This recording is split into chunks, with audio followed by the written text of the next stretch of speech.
Let's introduce and review the idea about what a fraction is. So the definition of a fraction is it's a ratio of two integers in the form a, and then there's a horizontal line, and then b, where the value for b, what's in down here, cannot be 0.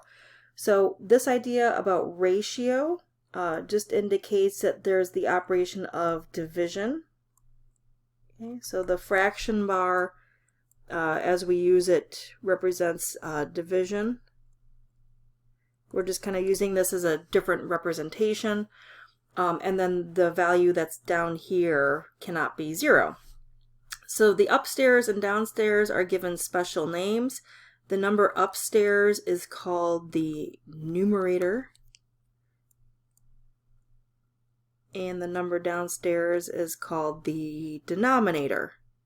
Right, so it doesn't really help when we're learning fractions that we introduce these very long words to talk about parts of it, so you probably just hear me say upstairs or downstairs or top and bottom as opposed to numerator and denominator. Right, so fractions have a couple of embedded ideas in there, so kind of three major things when we look at a fraction. So the first thing we want to kind of consider is, what is the whole? And when I say whole, that's W-H-O-L-E. So what would the whole thing be for me to have one of it? All right, so then the second thing that we look at when we're thinking about fractions is, for that whole, we want to know how many equal parts that whole has been divided into. Okay, so it's important that when you divide up your whole, each part has to be the same size. This idea about the equal parts is what information is given to me in the denominator.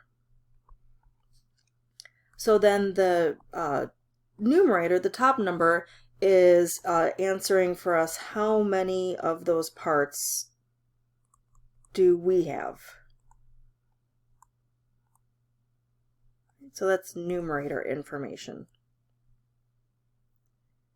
All right, so there's where maybe fractions start becoming a little bit of a challenging concept, because by giving you these two numbers in this ratio, the top number and the bottom number have very important meanings with relationship to whatever this whole is. So let's take a look at these two representations for fractions to kind of see how these ideas relate. So the first one is a number line, or maybe we want to think about it as like a ruler, where I have 0 marked and then 1. Okay, so then this would be, whatever this distance then would be my whole, or my 1 unit.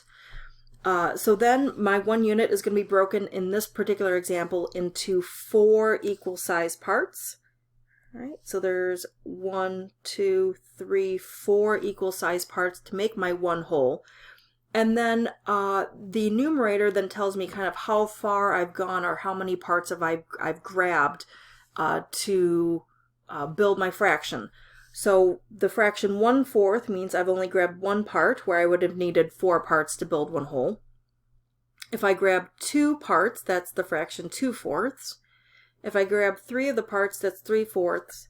And if I'm all the way at 1, you can also consider that to be 4/4. So I needed 4 parts to make 1 whole, and if I have 4 parts, then I am obviously at 1 whole.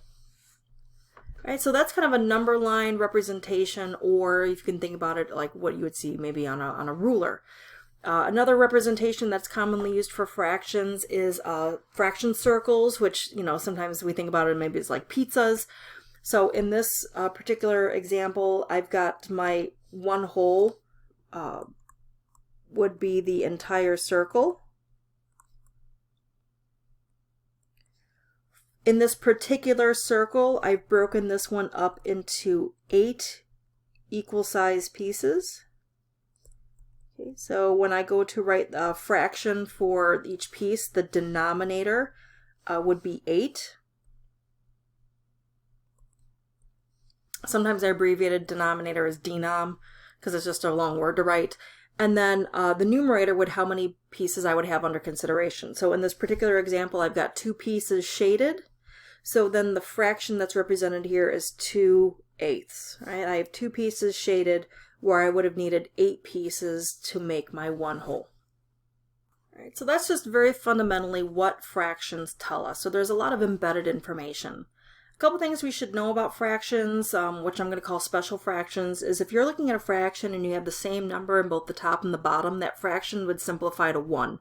So for as an example, if I have the fraction 4/4, again, the denominator tells me how many pieces I would need to make one whole, and my numerator tells me how many pieces I have. So if I have 4 pieces and I needed 4 pieces to make one whole, then obviously I just have 1.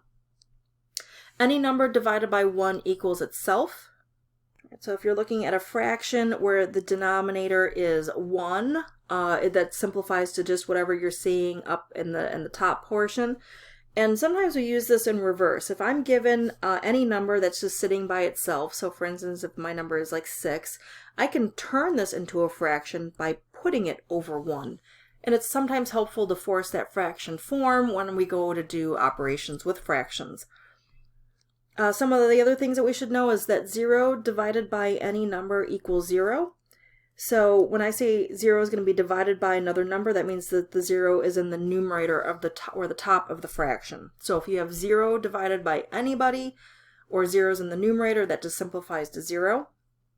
But any number divided by 0 is undefined. So in this case, in our fraction form, the 0 would be in the denominator or in the downstairs.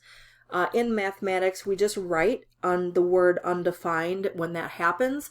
And what that means is that there's no mathematical definition for what you've just asked me to do. All right, this is kind of a gibberish, or it doesn't make any sense. So we just say it's undefined. There are a couple different areas in mathematics where we do a computation and it's like that doesn't make any sense and we say it's undefined. But this is probably the most common one that we see, is if the 0 is in the denominator of the fraction. All right, so this is just an introduction into this idea about fractions.